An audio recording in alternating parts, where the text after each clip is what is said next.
연구에 의하면은 미 FTA를 체결할 경우에 미국이 얻을 수 있는 경제적 이득은 약 25 빌리언 달러씩, 그러니까 250억 달러 정도가 됩니다.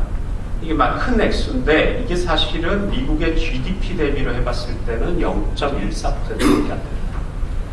자, 그러면은 이 사실에서 어떤 그 논리적인 결론을 내릴 수 있느냐? 이 FTA를 맺는다 그래도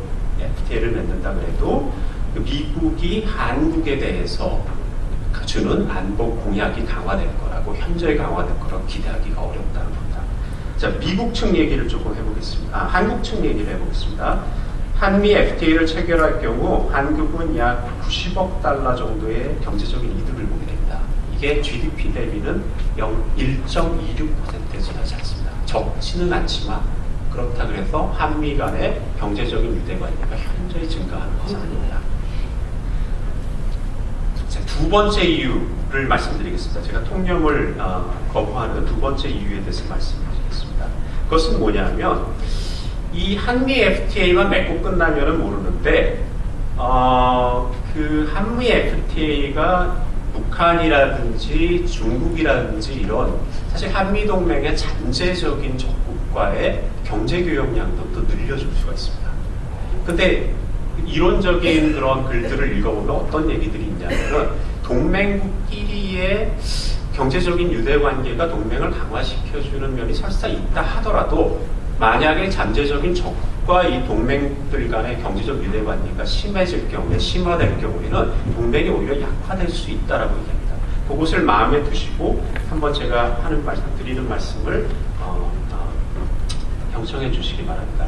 한국이 북한과의 경제 유대를 늘려왔다는 것은 너무나 자명한 일입니다. FTA를 맺게 되면 어떤 일이 일어날 수가 있냐면은 이 북한과 그리고 남한 간의 경제적인 유대 관계가 사실 잠재적으로 더 증가할 가능성이 있습니다. 왜냐하면은 그 북한에서 생산한 한국의 생산품들이 미국으로 수출할 수 있는 그러한 기회를 만들어주기 때문에 그렇습니다.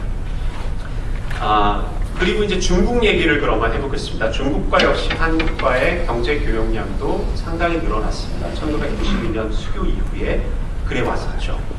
근데 한미 FTA를 맺게 되면은 사실은 자동적으로, 물론 인과적인 관계가 있는 건 아니지만 자동적으로 한국이 중국과 FTA, 비슷한 FTA를 맺게 될 가능성이 높아집니다. 사실 이게 2008년에 그 한미 간 한국과 중국 간 정상 간의 합의가 된 사항입니다. 자, 그렇다면은 무엇이냐? 이건 무엇을 의미하냐면 설사 한미 FTA 체결을 통해서 한국과 미국 간의 경제적 유대관계가 조금 증가하더라도 사실 잠재적인 이 동맹국들의 잠재적인 적국인 북한과 그리고 중국과 그리고 한국과 미국 간의 경제적 유대관계가 따라서 증가할 거기 때문에 이러한 서로의 영향력, 긍정적인 영향과 부정적인 영향이 상당 부분 상쇄될 거라는 겁니다. 그리고 또 한 가지 이제 그 통념을 부정하는 그런 이유를 말씀드리겠습니다. 이 FTA는 사실은 그 FTA가 체결되면 거기서 이득을 보는 그런 사회적 집단이 미국하고 한국에 나타나겠죠. 그들이 동맹을 위해서 애를 써줄 것은 너무나 자명한 일입니다만 문제는 뭐냐면 FTA를 체결해서 통상관계가 강화되면은 거기서 손해를 보는 집단들이 생겨날 거라는 겁니다.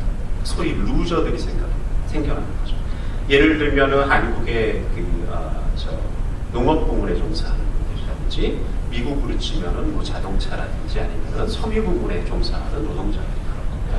그러면 이 손해를 보는 루저들이 가만히 있겠느냐?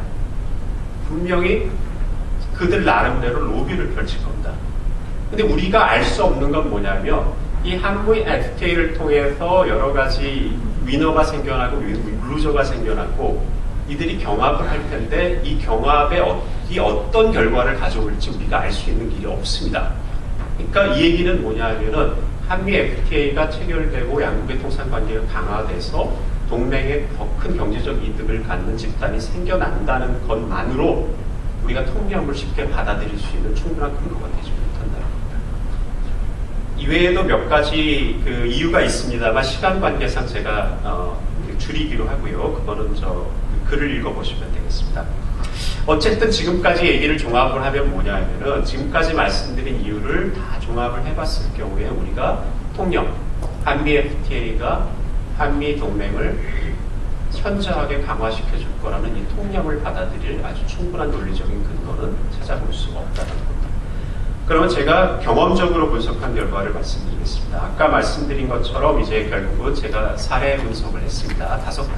미국이 5개의 아시아 국가와 맺고 있는 동맹을 이제 지난 25년간 그 추세를 한번 분석해 봤는데, 여기서 제 관심사는 뭐냐 하면은 이 경제적 상호의존이라는 것이 과연 그 동맹의 결속력에 있어서 현저한 정도로 긍정적인 영향을 미치느냐 하는 겁니다.